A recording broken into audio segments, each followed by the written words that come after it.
वृंदावन का कण कण बोले श्री राधा राधा।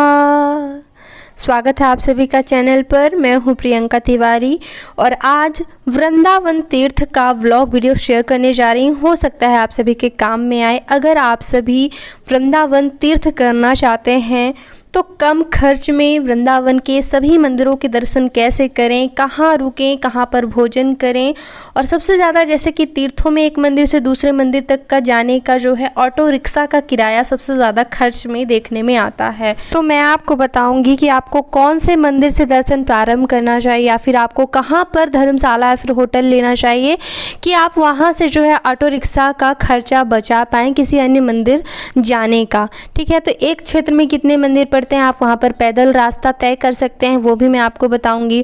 दूसरे क्षेत्र के अलग मंदिर बताऊंगी। तो सारी जानकारी आपको आज के इस वीडियो में मिलेगी। देखिए, वृंदावन की रज की महिमा कही गई है, वृंदावन की मिट्टी की महिमा कही गई है। अगर आप अपने समय से परेशान है, आपको लगता है कि मेरा समय सही नहीं चल रहा है, बिल्कुल सफलता नहीं मिल रही है, या फिर कोई बहुत बड़ी समस्या से आप जूझ रहे हैं, तो आपको एक बार तीर्थ वृंदावन ज़रूर जाना चाहिए। अगर आप ऐसा सोचते हैं कि आपका पूजा पाठ में मन नहीं लग रहा, भक्ति करना चाहते हैं, तो एक बार वृंदावन की रज को जो है आपको प्रणाम ज़रूर करना चाहिए। क्योंकि देखिए, अगर टाइम ठीक नहीं चल रहा है तो होता क्या है कि जब हम तीर्थ यात्रा पर निकलते हैं तो तीर्थों के लिए जो हम पैदल चलते हैं, धूप सहते हैं, लाइनों में खड़े रहते हैं, तो ये जो हम दर्शन करने के लिए थोड़ी बहुत तपस्या करते हैं, इन तपस्या मात्र से, केवल पैदल चलने मात्र से जो हमारे कई पाप कर्म भस्म हो जाते हैं। इसीलिए आपने देखा होगा कि हम कभी भी कहीं मंदिर जाते हैं तो परिक्रमा ज़रूर करते हैं, क्योंकि भगवान के लिए हमारा चला गया एक एक कदम जो है हमारे कई जन्मों के पाप कर्मों को भस्म करता है। और जब हमारे पाप कर्म समाप्त हो जाते हैं तो हमारे पुण्य जागृत होने लगते हैं, किस्मत जो है जाग जाती है और हमारे सभी कार्य बनने लगते हैं। तो अगर आपको ऐसा लग रहा है कि टाइम ठीक नहीं है तो एक बार तीर्थ यात्रा करने ज़रूर जाएं। आपका मन भी शांत होगा और समय भी सुधर जाएगा, जीवन में एक अद्भुत बदलाव ज़रूर आएगा। तो चलिए शुरू करते हैं वृंदावन ब्लॉग। हम लोग जा रहे हैं मथुरा वृंदावन। तो शाम के बज रहे हैं 7:30 और 8 बजे की हमारी ट्रेन है। तो रेलवे स्टेशन में मतलब प्लेटफॉर्म में हम लोग बैठे हुए हैं। भाई है, हस्बैंड है और बेटा है। तो रात में 8 बजे महाकौशल एक्सप्रेस से हम लोग जा रहे हैं। अगर आप भी मध्य प्रदेश से जाना चाहते हैं तो आप भी रात्रि में जो है महाकौशल एक्सप्रेस पकड़कर जो है मथुरा सुबह 8 बजे पहुंच सकते हैं, क्योंकि मथुरा स्टेशन सुबह 8 बजे छोड़ने वाली है। तो मथुरा से ही आपकी तीर्थ यात्रा प्रारंभ हो जाती है, क्योंकि मथुरा में ही श्री कृष्ण जन्म स्थली है। तो सबसे पहले जैसे ही आप सुबह 8 बजे रेलवे स्टेशन पर उतरें तो रेलवे स्टेशन पर ही आप जो है नहा धो कर के तैयार हो जाएं। मेरे अनुसार तो आपको मथुरा में रुकने के लिए होटल में कमरा लेने की आवश्यकता नहीं है, क्योंकि आप सुबह सुबह दर्शन करके सीधे वृंदावन निकल सकते हैं। वृंदावन में ही आप होटल ले लीजिएगा। तो क्या होता है कि मथुरा में कई मंदिर हैं, तो आपको 12 बजे के पहले ही सभी मंदिरों के दर्शन कर लेने हैं। 12 बजे के बाद सभी मंदिर बंद हो जाते हैं, जो कि 4 बजे खुलते हैं। तो सबसे पहले जाना है कृष्ण जन्मस्थली। उसके लिए आप जो है बस ना लें, क्योंकि बस आधी दूर में ही उतारेंगी। आप ई रिक्शा या फिर ऑटो कर लें, जो कि प्रति पर्सन 20 रुपये का चार्ज करेंगे। 20 रुपये में आप कृष्ण जन्मस्थली पहुँच जाएंगे और वहाँ जाकर आपको जो है बैग वगैरह रखना होगा। बाहर ही वो लोग बैग रखवा लेते हैं। एक बैग का 10 रुपये चार्ज लगता है और 2 रुपये मोबाइल का। तो इस तरह से आप 15 रुपये में अपना बैग और मोबाइल अलग रखें। पूरी सुरक्षा होती है, ऐसा नहीं है कि असुरक्षित है। और फिर आप अंदर दर्शन के लिए जाएं। अंदर मोबाइल अलाउ नहीं था, इसलिए हमने जो है कोई भी रिकॉर्डिंग नहीं की, आपको कुछ नहीं दिखा पाए। बाहर आकर के जो है आप प्रसाद ग्रहण करें। मंदिर के बाहर जो है खिचड़ी का प्रसाद दिया जाता है। प्रसाद खाएं और फिर पानी पीकर जो है आप वापस अपना बैग वगैरह छुड़ाएं। जो भी आपने स्लिप ली होगी, स्लिप लेकर के, बैग लेकर के आप जो है वापस द्वारकाधीश मंदिर की ओर जाएं। तो यहाँ से 2 किलोमीटर की दूरी पर द्वारकाधीश मंदिर है। आप ऑटो ले लें। 20 रुपये प्रति व्यक्ति का किराया ऑटो वाले लेंगे और आपको द्वारकाधीश मंदिर छोड़ देंगे। आप द्वारकाधीश के दर्शन करें। इसके बाद जो है आप यमुना नदी के दर्शन करें। वहीं पास आप कंस का किला देखने के लिए निकल जाएं। सबसे पहले आप यमुना नदी के दर्शन करें। घाट में आप स्नान भी कर सकते हैं, क्योंकि नदियों में स्नान करने का भी अलग ही महात्म्य होता है। और फिर जो है कंस का किला वैसे ज़्यादा देखने लायक है नहीं कुछ, आप देखना चाहते हैं तो देख सकते हैं। बाकी अगर आप पूरी दोपहर घूमना चाहते हैं तो आप जिला संग्रहालय जा सकते हैं, वो 4 बजे तक जो है खुला रहता है। संग्रहालय में जो है पुरानी चीज़ें, पुराने ज़माने से अब तक की चीज़ें जो है संरक्षित की जाती हैं, तो वहाँ भी आप घूम सकते हैं। अगर आपको नहीं घूमना है तो आप सीधे वृंदावन के लिए निकल जाएं। मथुरा से वृंदावन की दूरी 15 किलोमीटर है, लेकिन ई रिक्शा वाले या फिर पर्सनल ऑटो वाले जो है 100 रुपये प्रति व्यक्ति का किराया लेते हैं। लेकिन अगर आप यही सवारी वाले ऑटो पर जाएंगे तो 30 रुपये प्रति व्यक्ति का किराया लगेगा। तो आप मथुरा चौराहे पर जाकर किसी से भी पूछ लीजिएगा, चौराहे पर जाकर के जो है सवारी वाला ऑटो ढूंढ लीजिएगा और वो ऑटो आपको जो है वृंदावन में अटल्ला चुंगी नामक स्थान पर ही छोड़ेंगे। अटल्ला चुंगी से आपको आगे के लिए ऑटो लेना होगा, चाहे आप बांके बिहारी मंदिर के लिए लें, चाहे आप प्रेम मंदिर के लिए लें। आगे मैं आपको बताऊंगी कि आपको कहाँ पर रुकना चाहिए, वहीं के लिए आप ऑटो लें। तो देखिए, यहाँ से मैं अपने अनुसार वृंदावन के मंदिरों को 2 भागों में बांटकर बता रही हूँ, ताकि अच्छी तरह से समझा सकूँ कि कैसे किराए की बचत हो सकती है। देखिए, एक क्षेत्र है बांके बिहारी का मंदिर, उधर साइड 6-7 मंदिर हैं। दूसरा क्षेत्र है प्रेम मंदिर साइड का एरिया, उधर साइड 6-7 मंदिर हैं। तो चाहे आप प्रेम मंदिर साइड कोई धर्मशाला ले लें या फिर आप बांके बिहारी मंदिर साइड कोई धर्मशाला ले लें, दोनों साइड जो है 6-6, 7-7 मंदिर पड़ेंगे, उनके आप दर्शन कर सकते हैं। दूसरे एरिया में शाम को कर सकते हैं, जैसे कि बांके बिहारी में लिया तो प्रेम मंदिर साइड आप दूसरे टाइम शाम को जा सकते हैं, इस तरह से। और मेरे अनुसार मैं आपको बताना चाहूँ तो आपको बांके बिहारी साइड जो है धर्मशाला लेनी चाहिए। तो अटल्ला चुंगी से आप बांके बिहारी मंदिर के लिए ऑटो वालों को बोलिएगा, ऑटो वाला जो है 20-20 रुपये प्रति पर्सन का किराया लेकर के आपको बांके बिहारी मंदिर साइड छोड़ देगा। तो देखिए, सामान्य तौर पर वृंदावन में जो है 500 रुपये में नॉन AC डबल बेडरूम आपको मिल जाएगा। लेकिन अगर आप ज़्यादा खोजबीन करेंगे तो आपको 350 रुपये में भी कोई भी धर्मशाला डबल बेडरूम की मिल जाएगी। तो आप धर्मशाला में भी रुक सकते हैं। होटल भी 350 रुपये में आपको मिल सकता है डबल बेड का, लेकिन आपको थोड़ा खोजना पड़ेगा। अगर आप सकरी गलियों के होटल लेंगे तो वो थोड़ा सस्ते रहते हैं, मेन मार्केट के जो आप लेंगे तो वो थोड़ा सा महंगे रहते हैं। हमने जो होटल लिया था उसका नाम था श्याम सदन, थोड़ा सा सकरी गली में था, इसलिए शायद इसी तरह के आप सकरी गली में अगर ढूंढेंगे तो आपको सस्ते भी पड़ जाएंगे। बाकी अगर आप AC रूम में रुकना चाहें तो 1000-1500 भी किराया बढ़ता ही जाता है।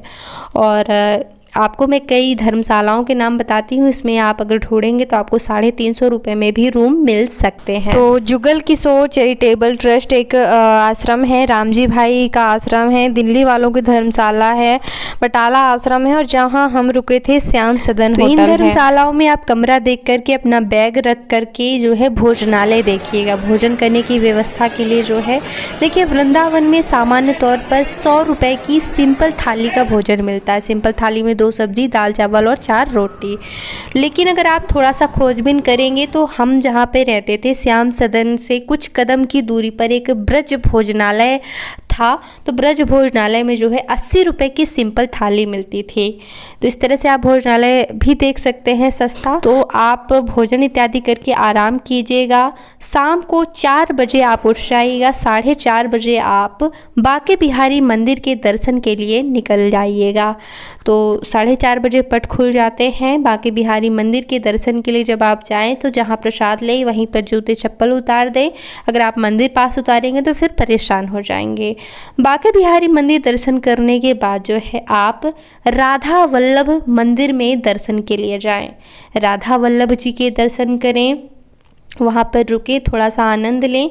इसके बाद जो है आप निधिवन के लिए निकल जाएं। तो बांके बिहारी मंदिर से निधिवन की दूरी 1.5 किलोमीटर है। आप पूछते पूछते पैदल भी जा सकते हैं। इसी बहाने जो है तीर्थ में पैदल चलने का भी पुण्य प्राप्त हो जाता है, परिक्रमा जैसी हो जाती है। तो पैदल भी आप जा सकते हैं, और ऑटो लेंगे तो आपका 20 रुपये प्रति व्यक्ति का चार्ज लगेगा। ध्यान दीजिएगा, निधिवन जो है 9 बजे के पहले ही बंद हो जाता है, तो निधिवन के दर्शन पहले ही कर लेना है। वैसे शाम के समय ही जो है निधिवन में भी आनंद आएगा। तो निधिवन में क्या है कि भगवान रास रचाते थे, वहाँ वृक्ष लगे हुए हैं जो कि टेढ़े मेढ़े हैं, जो गोपी का रूप माने जाते हैं। नृत्य की मुद्रा में जो है वो वृक्ष माने जाते हैं। तो निधिवन के दर्शन कीजिएगा। निधिवन में भी मंदिर हैं, और आगे इसके बाद जो है आप गोपेश्वर महादेव मंदिर में दर्शन के लिए जाइएगा। गोपेश्वर महादेव, वहीं साइड राधा रमण मंदिर है, तो ये सभी मंदिर जो है आपको जाना है। रंगनाथ मंदिर भी उधर ही साइड है, तो ये 3-4 मंदिर आप नोट कर लीजिएगा। राधा रमण मंदिर, गोपेश्वर महादेव मंदिर, रंगनाथ मंदिर और निधिवन। इनमें दर्शन करने के बाद जो है आप वापस से अपने धर्मशाला आइएगा। रात को जो है आराम करने के बाद सुबह आप 4 बजे से ही उठ करके तैयारियां शुरू कर दें, क्योंकि अगले दिन जो है, जैसे कि अगर आप परिक्रमा करना चाहते हैं या फिर जल्दी से जल्दी वृंदावन घूमकर जाना चाहते हैं, तो आप अगले दिन जो है थोड़ा जल्दी उठें। 4 बजे से उठकर जो है परिक्रमा करने में आसानी होती है, मंदिरों के दर्शन ठीक ठाक होते हैं। तो 4 बजे उठ जाएं और सबसे पहले जो है आप या तो वृंदावन की परिक्रमा कर लें सुबह सुबह, जो कि आपको 13 किलोमीटर की पड़ेगी। 13 किलोमीटर आप वृंदावन की परिक्रमा करें। और राधे राधे फ्रेंड्स, आज हमारा वृंदावन में तीसरा दिन है और आज जो है सुबह 2:45 में हम लोग उठे हैं। एक से स्नान करने के बाद जो है परिक्रमा मार्ग में परिक्रमा करने के लिए आ गए हैं, तो परिक्रमा करेंगे। देखिए, परिक्रमा करना या न करना पूरी आपकी इच्छा पर निर्भर करता है। अगर आप नहीं करना चाहते हैं तो आप 4:30-5 बजे भी जो है दर्शन के लिए निकलेंगे तो आप सभी मंदिरों के दर्शन कर पाएंगे। तो देखिए, परिक्रमा मार्ग में ही एक कांच का मंदिर है, कांच मंदिर आप जा सकते हैं। सुबह सुबह इस्कॉन मंदिर भी जा सकते हैं। कुछ मंदिर हैं जो शाम के समय जाने में अच्छे लगते हैं।